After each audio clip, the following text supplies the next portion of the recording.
Here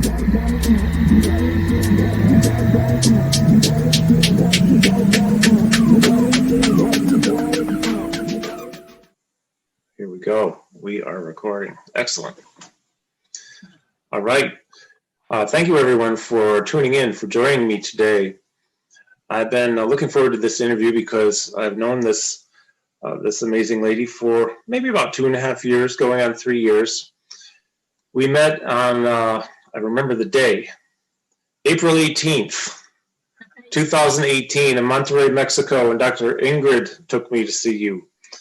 And so today we're going to talk about nutrition in Parkinson's disease, because in this arena, of course, I work with Parkinson's patients all the time, but nutrition is not my my area of expertise, even though it's what I majored in college.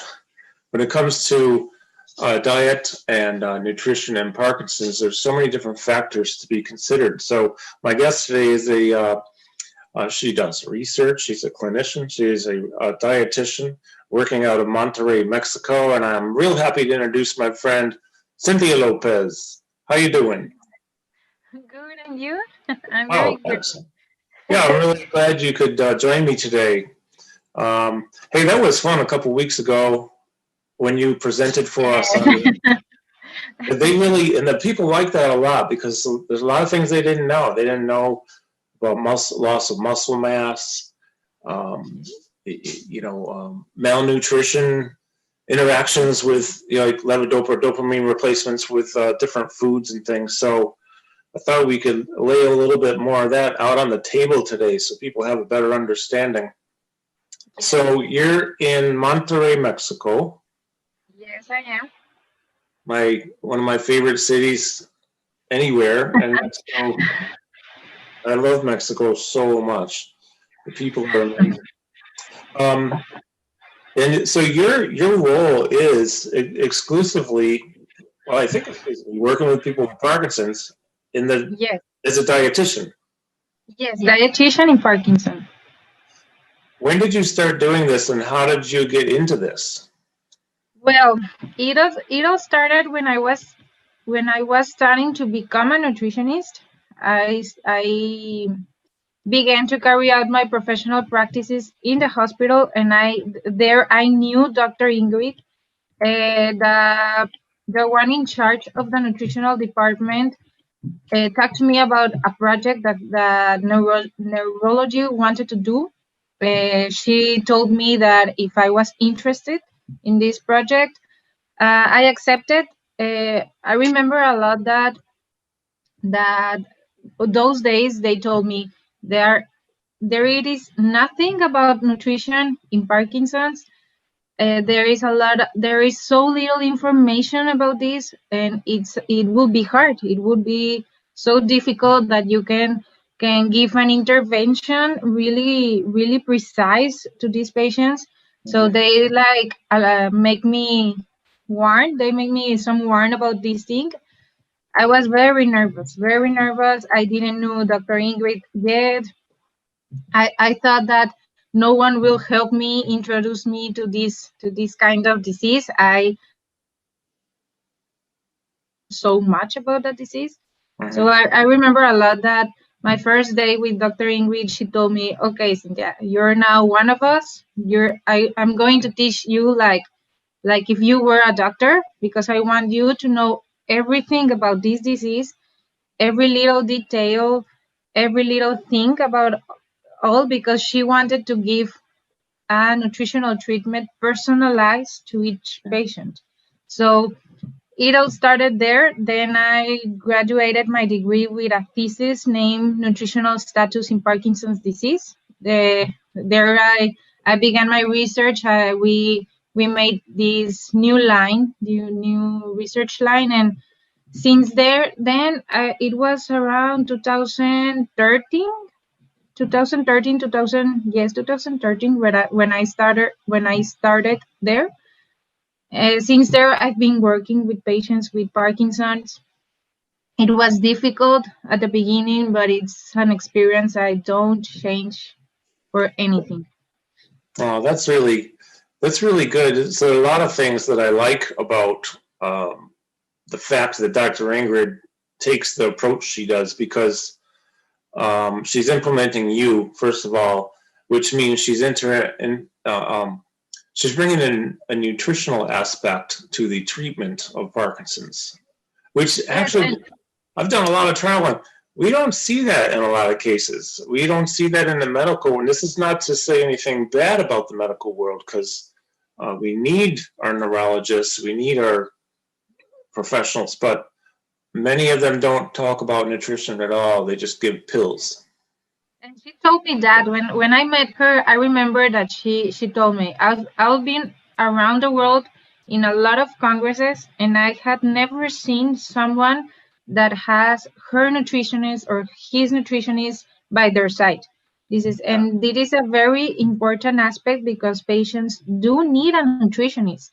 And I remember she told me that some kind of things doctors can't make because it's something more specific that a dietitian or a nutritionist has. It's her work. It's her work to do that. So I remember that she told me, I want to implement this. I want that in my teamwork it's transdisciplinary. That if I need help of some other health professional, I know that you are the one experiencing in this disease. Yeah, that's great, man. That's great. So I also have to mention, this interview is about you, but you also wrote a beautiful chapter for my book, which, by the way, I'm sending you a copy here tomorrow. I have your address. So Cynthia, for everyone watching, or if you're listening, if you're on a listening platform and you can't see this, the book is available in English and in Spanish. In Spanish, it is entitled Entrenamiento de Regeneración del Parkinson. Español, todos los días. So Cynthia wrote a chapter on nutrition in this, and also Dr. Ingrid wrote on. Do you know Dr. Fernando Carrera? Yes, in those days he was student, but he was becoming a neurologist. But I know him. Is he still in Monterrey? Yes, he is, but in the hospital, no. Okay, yeah, because I know he traveled a bit, and then I lost track of him. But so Dr. Ferrera and Dr. Ingrid Estrada Bellaman, they wrote together a beautiful piece about breathing issues in Parkinson's, which is very interesting when you look at the dopaminergic pathways and the lack of dopamine, and rigidity, maybe internal tremors, things that prevent people from being able to expand their lungs and take a deep breath. So you get experts like, expert information like that. And then Cynthia, with you writing this chapter on nutrition, it's beautifully written, and it's really, it's kind of like the piece. I felt it was so important to have this in the book, because if we leave out nutrition, we leave out the foundational element that can lead to better results for our treatment. So with that said, one of the questions I have is, as a dietitian, what are your main concerns, or let's just say for people with Parkinson's disease, when it comes to nutrition, what should they be thinking about? Like, what are the most common issues you see, and what are the main concerns that you have? Well, one of the main concerns of people with PD, it's malnutrition. Most of the patients that comes to the neurologist, they have a weight loss. They're really scared at the beginning. They're scared about, they don't know why they're losing so much weight. And one of my concerns is that this loss of weight is about muscle mass. And we only think about, yes, I lose weight, but I lose fat. No. There is no loss of fat. It's muscle mass. Because this disease affects muscles, affects our with rigidity, with dyskinesias. And this is my concern, because the patients don't know that they're losing their muscle. And there is a disease that in advanced cases, it's called sarcopenia. This diagnosis is where patients have zero muscle or very little muscle, and this leads to a protein malnutrition. So this kind of malnutrition is one of the most scary malnutrition because we can't see patients physically. Sometimes I have patients that with a BMI they are in overweight, but when I go and make anthropometric measurements to the patients, they don't have any muscle. They don't. If there is a overweight with a lot of fat, but they can't walk, they can't move because they don't have any muscle.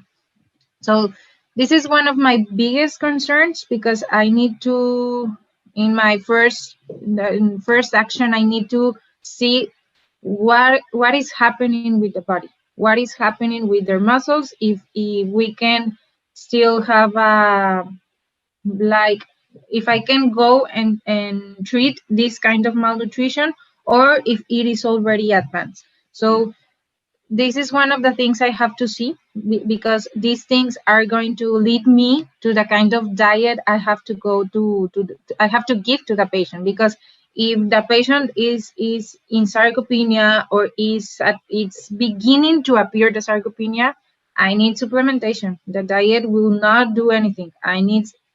Firstly, I need to supplement the patient with protein. Or if the patient, has a loss of weight, begins to have a loss of muscle mass, but it's not so alarming, I can go through diet. So this is one of my biggest concerns, and a lot of patients don't know about this. And also, one of the consequences of losing so much muscle mass is the swallowing. A lot of patients begin to have problems with passing the foods that they are eating. So they began to have they began to choking, have more episodes in choking. Yeah. So it's alarming. It is all related. I always say it is all related with nutrition. So I have a question. So for those who are listening and watching, can you describe or define sarcopenia? Yes, sarcopenia one of the first alarms in sarcopenia is when we begin to lose our strength. Okay. There is where it begins. So if you notice that the strength that you're having normally begins to low, the normal standard, there is go to doctors and go to dietitians and tell them, I have to know how is my muscle. Because if you don't, we have to pay attention to the body. In all of the cases, the body sends us signs that can help us have a treatment before it advance. So agility and strength are the first signs of sarcopenia. Okay. That is interesting because, I look at, as a movement specialist, trying to improve balance, right, to reduce fall risk.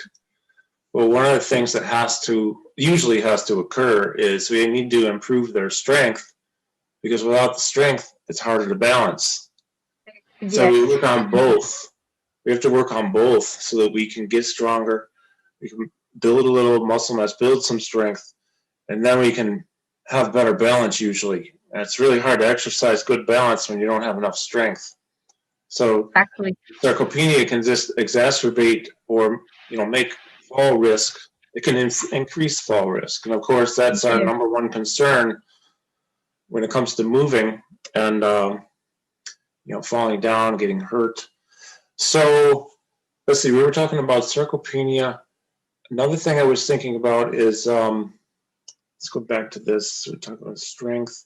So I was wondering is, one thing I've noticed with not many of the patients who I've worked with, but enough of them, when they're at a more advanced stage, or they have, let's say they have almost like a full body tremor a lot, or dyskinesia, and they're sweating profusely. The tremors and that movement burns calories, doesn't it? Yes, it's one of the most difficult symptoms, because it's like I always tell my patients, so that they can understand me about this calorie intake and the loss of calories.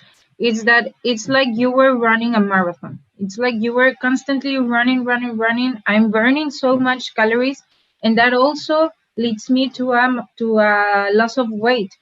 I have a loss of weight. I began to have a loss of muscle mass. I have a loss of muscle mass. I began having difficulties with swallowing. So it is all connected. So in that kind of symptoms in Parkinson's, I have to give diets with a very high calorie intake.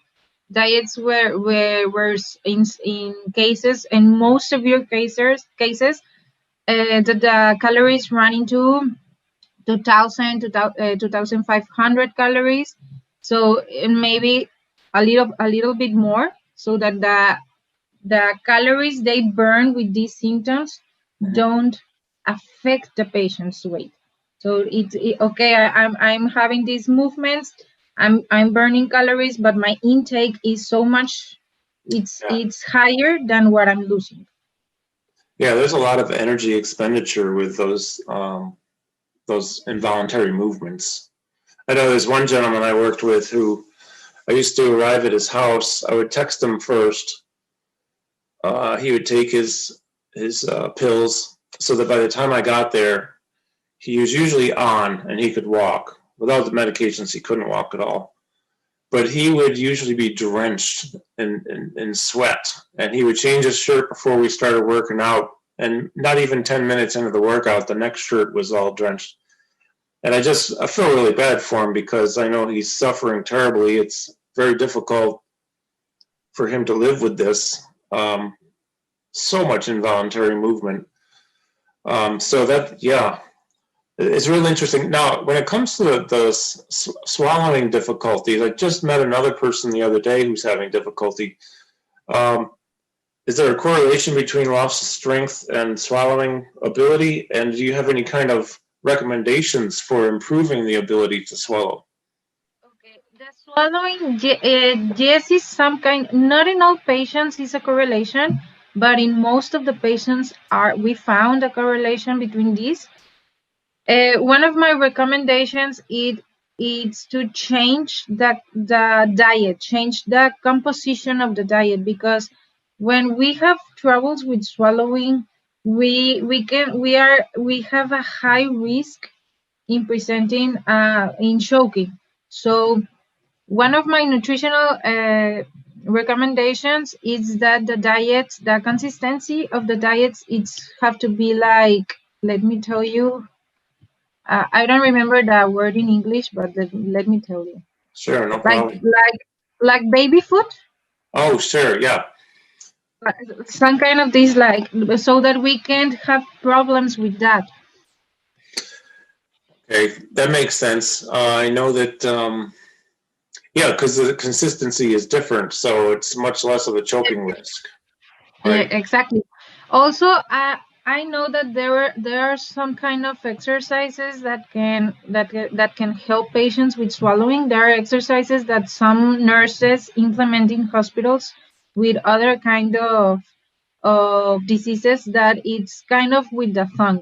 There are exercises that it's with the tongue, so that the muscle over here can help them gain a lot of not a lot, a little of movement in the swallowing thing. Okay, interesting. Good to know. So there's another thing I'm interested in, and I think it's among the most important things when you connect diet and medications. Now, I know I've learned a lot from you, but I want people to hear from you. I know that there can be negative, let's say, let me rephrase that. Medications, or let's say food, can interfere with the absorption of medications. Can you describe the concerns in that area and maybe give a couple of examples? Yes, it can interfere, especially with levodopa. Levodopa. This happens because this med has a chemical composition that it contains some kind of amino acids, and it creates like an interaction with protein, with animal protein. Animal protein, I refer to all that food that is in dairy, eggs, meat, fish, all that kind of food. Cheese also. One of the most surprising things is that doesn't happen in all patients. There are patients that are considered that have a high sensitivity to these interactions, but there are patients that don't have this kind of sensitivity. So one of the things that I have to ask the patient so that they can pay attention to see if this is really happening to him, it's that first of all, when they take the medication, do they feel that it is working well, the medication, or that it takes a little bit longer so that the medication can do its effect? Because I find some kind of patients that tell me, when I take my levodopa, I don't feel any kind of change. I feel the same without the levodopa. There is an alarm that I have to take and to interact with moving animal protein to the night. Why to the night? Because there is a lot of research in this kind of redistribution in protein, and they found, and we have found also, that if we give protein that comes from vegetable protein, no vegetables, that it comes from legumes, carbohydrates, etc.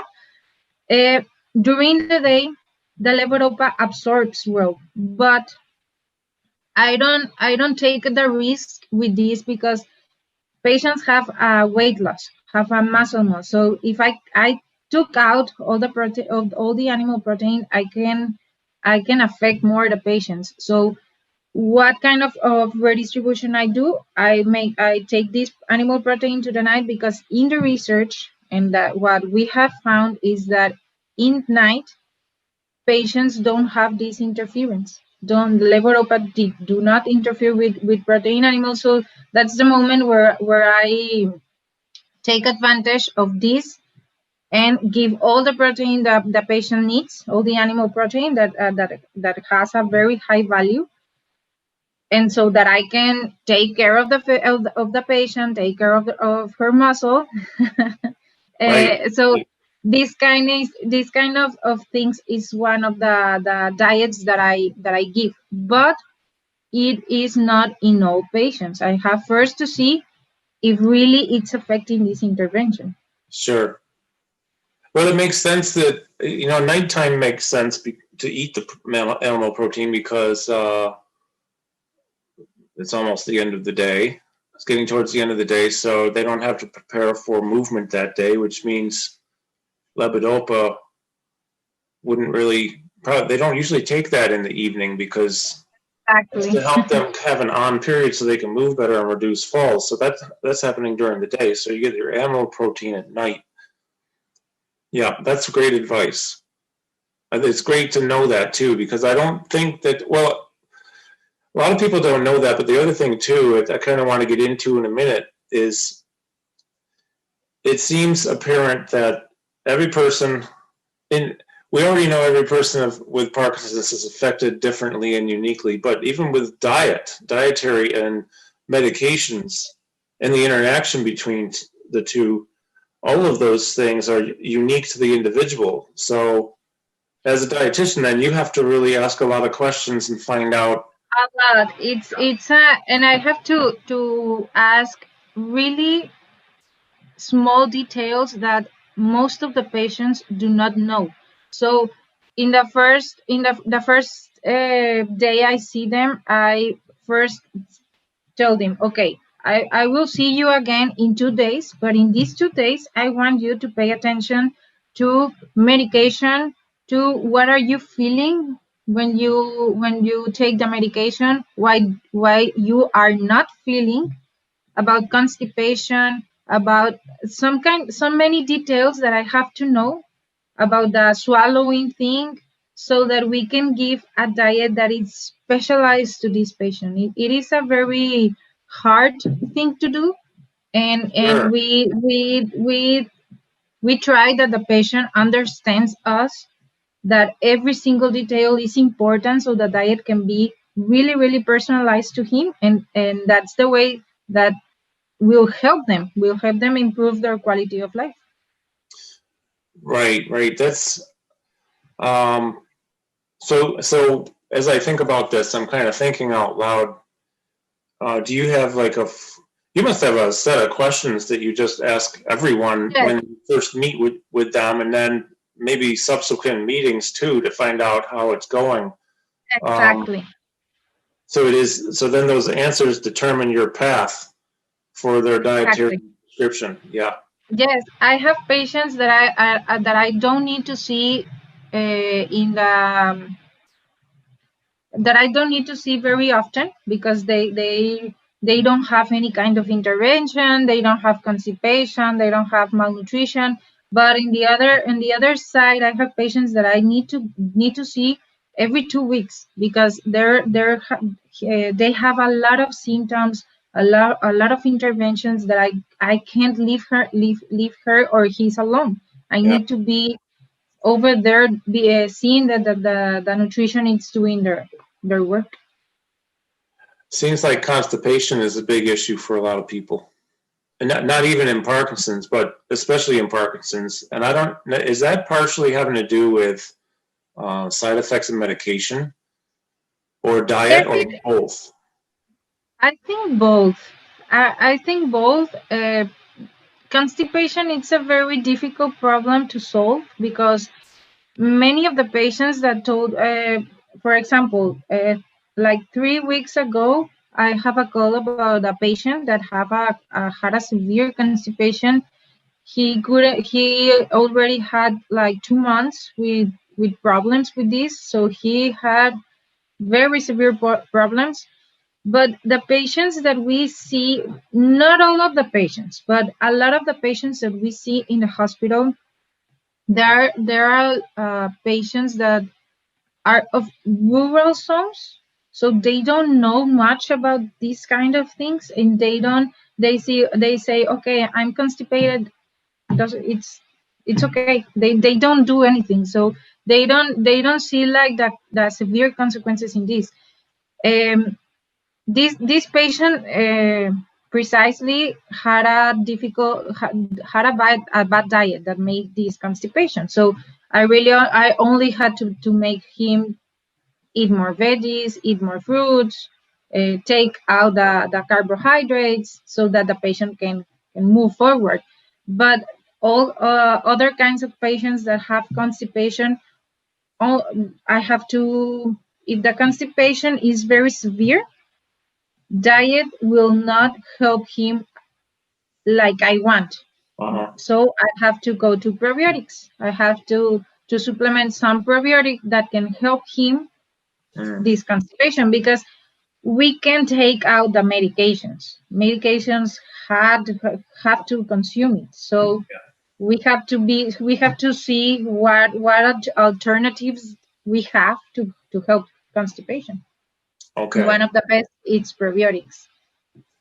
So I have another question I was going to ask, and this is a good time to interject this. So I'm curious about, well, yeah, I don't have the book down here, but there's a lot of research that shows that Parkinson's, Alzheimer's, and other diseases, if you will live down in the gut, or maybe start from nerves in the bowel or the gut, even in the peripheral nervous system. And I remember Dr. Dale Bredesen in California, he wrote a great book called The End of Alzheimer's. And he talks, I remember meeting him in New York City, where he talked about how Parkinson's can live in the gut for maybe 10 to 20 years before it goes up that gut-brain connection vagus nerve. And it might be a couple years in the brain before any early symptom is noticed, right? So with that in mind, if we reverse it and look back, it would seem like if we have some really good gut flora, gut health, that might help to diminish the likelihood of various diseases. what is your recommendation in this area just for, let's say, creating and maintaining good gut health? Well, first of all, I always tell my patients that not only PD, every kind of person that begins with problems with gastrointestinal problems, it's that if you see a sign of constipation, of colitis, of, let me tell you how it tells in English. Yes, colitis. Yeah, It is polite. like colitis, yes, gastritis. It's kind of an alert. Yeah. We have to make that our diets. I always tell, if you're going to eat this junky food, you're going to kill your microbiota, because it is food that don't have any kind of nutrients. It doesn't help us at all. Yes, it's very delicious. All kind of patients tell me that. Yeah, So definitely. this kind of I want to tell them that a balanced diet is the one that will help, that will provide the atmosphere so that the good bacteria can help grow, and we don't have problems in future. If you begin with problems, go and take a probiotic, because probiotics will kill all the bad bacteria. So it is like the first sign that, okay, I'm doing something wrong with my diet. I need to change it. I take probiotics for a little time so that my good bacteria can grow and kill all the negative bacteria, all the bad bacteria, and then make a balanced diet. Balanced diet, I refer to eat an enough proportion of vegetables, fruits. There are foods that are called prebiotics, not probiotics, but prebiotics, that Right. helps your atmosphere in the gastrointestinal, to, like, it makes it healthier for your bacteria. So it's kind of like a healthy lifestyle, maintaining a healthy lifestyle. Right. What about do these does this good bacteria, like taking this supplement, help with constipation? Does it help to alleviate it, or does that depend upon the food they're eating, of course, to some degree? Yes, it depends it depends a lot of things. It depends the advance, the severe of the constipation, Yeah. because sometimes it is very, very, very severe, that only one probiotic, it is not helpful. We have to send them to gastrointestinal doctors so that they can give him another treatment more specified. But in the patients that are beginning to have these problems, yes, it is helpful. And a lot of patients tell me, they tell me that since I began to take this probiotic, I feel well. I don't have any kind of inflammation, any kind of pain because of the constipation. So always that you're going to take some probiotics, it has to be with the hand of good food, because if you are taking probiotics but you are drinking beer, eating junk food, you're killing the probiotics. So it is Yeah, like that makes sense. So I think I might have been talking with you about this maybe the day I met you in 2018, or on a visit after that. But have you done any research on the benefits, if there are any, of a vegan diet in relation to Parkinson's? Let me just ask you this: Are there any benefits for people with Parkinson's to go vegan? to go vegan. Okay. I haven't done any research in vegan, because most of the patients that we see don't have this kind of diet. they love meat. They are meat lovers. Yeah. So it's kind of difficult because of the patients that we see. But yes, I have had some kind of research by myself about this kind of lifestyle, because I know that it is a lifestyle that not only in PD disease it's like growing, but in every kind of population. In PD specifically, my one of my biggest concerns in this kind of lifestyles would be the protein, because Yeah. the animal proteins have a very high biological value.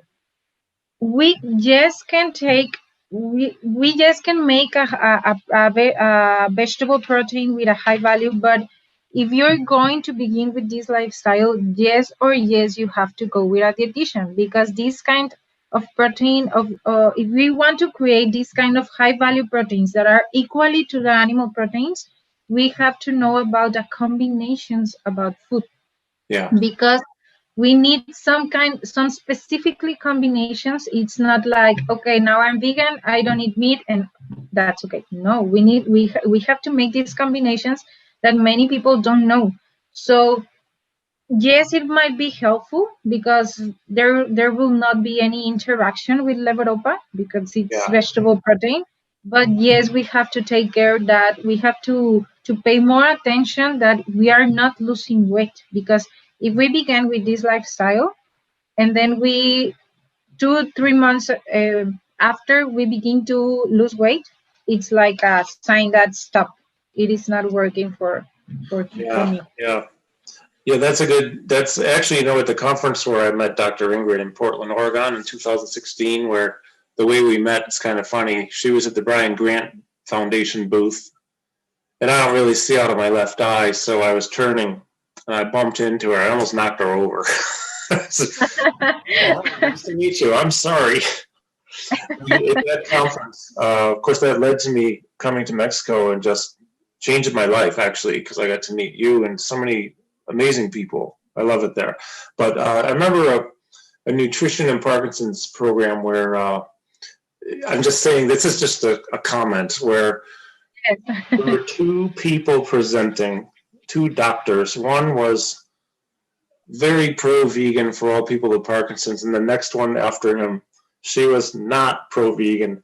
It was interesting because she was talking about the high nutritional value in animal protein, which, I was a vegetarian 3.5 years, and about 2.5 years ago, I couldn't do it anymore because my body I felt I was lacking important nutrients, and as soon as I had that piece of chicken, I felt better, like physically felt better. Maybe it was a little bit in my head. No, and it really happens. It really happens because of the vitamin B12 also that we have to supplement. Yeah, and it was so, since then I have been eating animal products. I try to make it good quality protein though. So, there's a lot of questionable animal stuff out there. But the other thing I was going to say, which seems to escape my mind at this moment, is, well, if I think of it, I'll come back and mention it. But along those lines, then, we've talked about constipation, we've talked about interactions of levodopa with animal protein, talked about vegan, talked about gut health, probiotics, prebiotics. A couple of the things I wanted to mention or ask. I know there's something else I was going to ask, but it came to me while you were talking. Oh no, I know what it was. I know. How could anyone be vegan in Mexico? The tacos are so good. Yes, they are. We don't have a lot of vegan patients. No, I mean, I've never had more delicious food than in Mexico, other than a trip to Rome where I had like the best pasta I've ever had in the world, but that was different. The street tacos, remember I went to dinner with Dr. Ingrid and some others, and many people, and the goat. But I didn't know I would like goat. It was absolutely delicious. And yeah, how can you be a vegan in Mexico? Anyways, no offense to anyone who is. Do you have, as we, kind of wind down a little bit towards the end here, do you have any specific recommendations for people with Parkinson's or their caregivers regarding nutrition and what they should be mindful of in any respect at all? Like, any advice? Yes. One of my first advices, it's that pay attention to the nutritional part. Sometimes we ignore it. We don't take it for.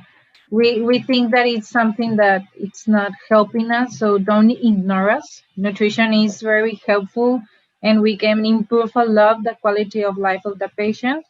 One of the another advice is pay attention to the signs that our bodies are sending, because it is very, a lot of people do not pay attention to this kind of stuff, and they come to us with a very severe consequence. So I asked them, why didn't you come with me before this happened? And every patient tells me that they don't see that as an alarming sign, but it is an alarming sign. So in PD, it's like be more like more. Let me tell you, be more aware in this disease. I was typing that. That's okay. It's all right. Your Be more. English is very good, so it's no problem here. It's good. Sorry if I sometimes like be a little late in this, but be more aware about all the details. Pay attention to the signs. Eat more. If you are having so much tremor and so much movements or so much sweating, hydrate, because sweating also it's with the dehydration. Yeah. Eat more than you are eating. See the portions of your plate. One example of how does our plate have to be. It's like the half of our plate have to be in vegetables, and the other half it has to be divided in the carbohydrate and protein. Do not ignore the carbohydrate, or do not fear the carbohydrate, because there are a lot of persons that also are going through the keto diet, that they are like seeing bad the carbohydrates. No, there aren't bad. The portions that we are taking are the bad ones. So if you measure all your portions to your personal weight, height, you're going to eat well. You are not going to eat more. So if you have the time to go to a specific dietitian to go in and tell him, okay, I need to that you tell me what are my portions. I need that you give me a diet so that I can more or less have a daily diet directed to this disease. Go, because it is something that we can prevent with diet a lot of symptoms that are severe in Parkinson's disease. I think that's so important, and sadly, actually here in the United States, it's the only country I can speak about in this regard, because I don't know about other countries I've been to, although I suspect it's similar. There is seldom ever a referral from the neurologist or general practitioner over to a dietitian for anything. Unless, and the only time they seem to do it is if somebody's, obese, or there's some kind of health problem related to having to lose weight. But if it comes to a movement disorder or neurological, we seldom ever see referrals. And I wish that they would do that here the way, like Dr. Ingrid will send people to you, and that you play such an important role in this person's quality of life. This should be mainstream common knowledge and common practice. And it is for you down there, it is in Monterey, but it's not here. So it's, I hope somebody sees this in the United States and realizes how important it is and make this a part of your patient's, let's say, prescription program. You know, you got exercise, you got diet, you got whatever. Neurologist. Important. Exactly. So my last question, and by the way, when I stop recording, we'll say goodbye to people, but stay on with me. Don't go away. My last question is, do you have any advice for, let's say, dietitians or medical experts? Yes. Yeah. Well, one of the first advices that I want that you told me, it's that I do not give up on the nutritional part. This is because also in Mexico we have a very difficult acceptance with doctors. Not in my case, I have a rare case that I always thank God knowing Dr. Ingrid, because not all doctors are like her.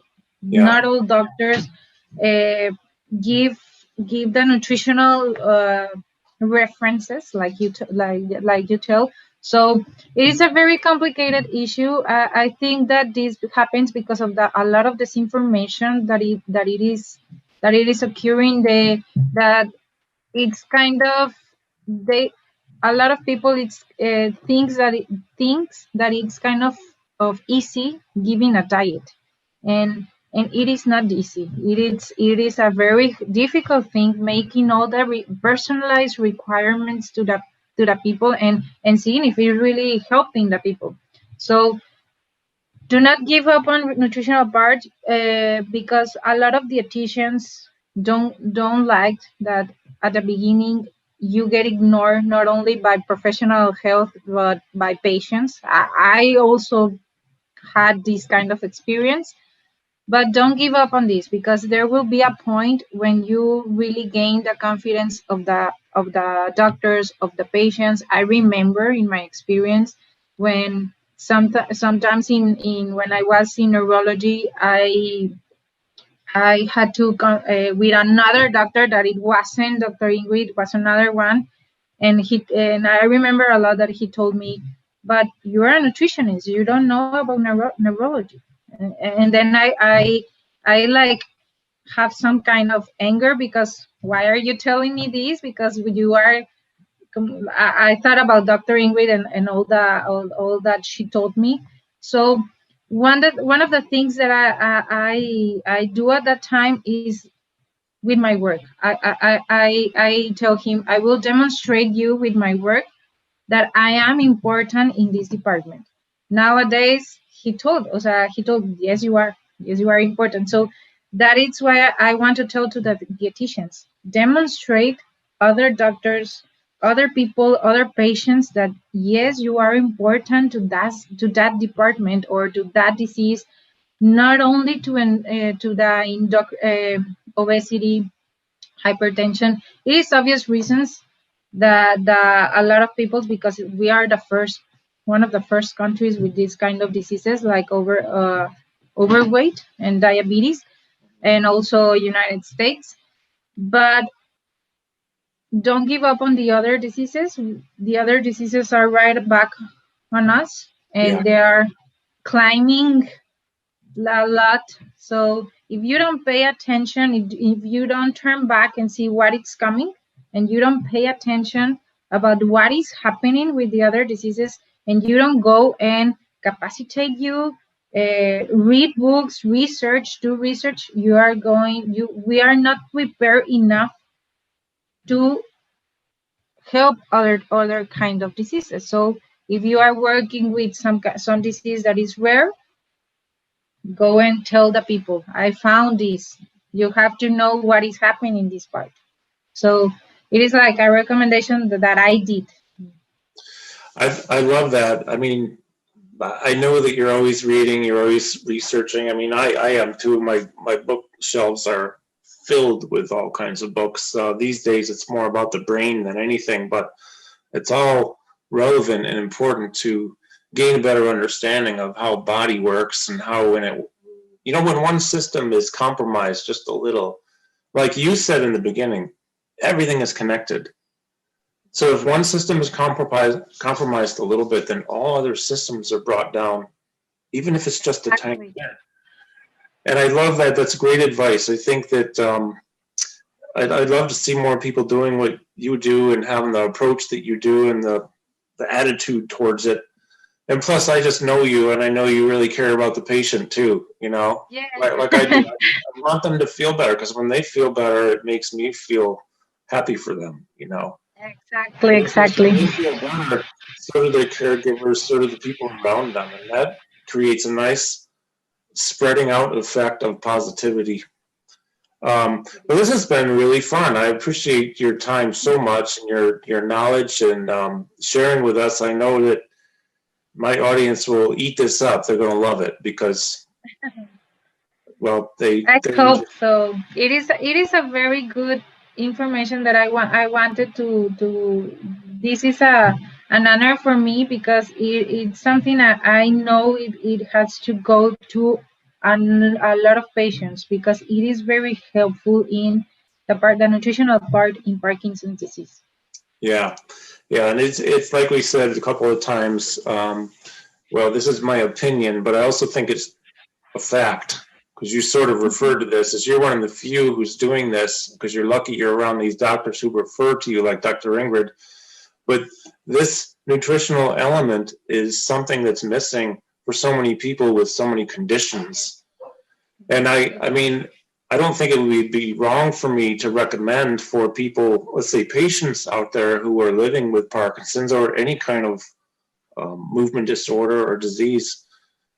If you're not seeing a nutritionist or a dietitian, maybe ask your doctor for a referral, because a lot of times insurance will pay.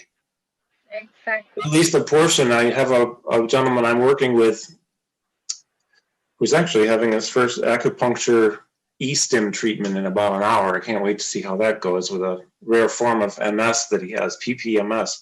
But he goes to a specific doctor here in town who deals with diet, and I think he's doing quite well.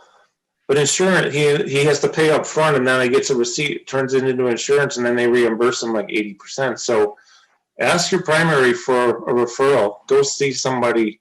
Go see Cynthia. Of course. Yeah.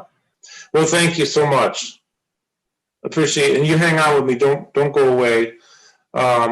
Appreciate your time again. Thank you. And thank you everyone who's watching. I hope you learned a lot. I know every time I talk with Cynthia, I learn new things, and it helps me to get a better grip on things, better focused on how important this nutritional element is for all of us. So thank you, Cynthia. Thank you everybody for watching and listening. Have a fantastic day. Thank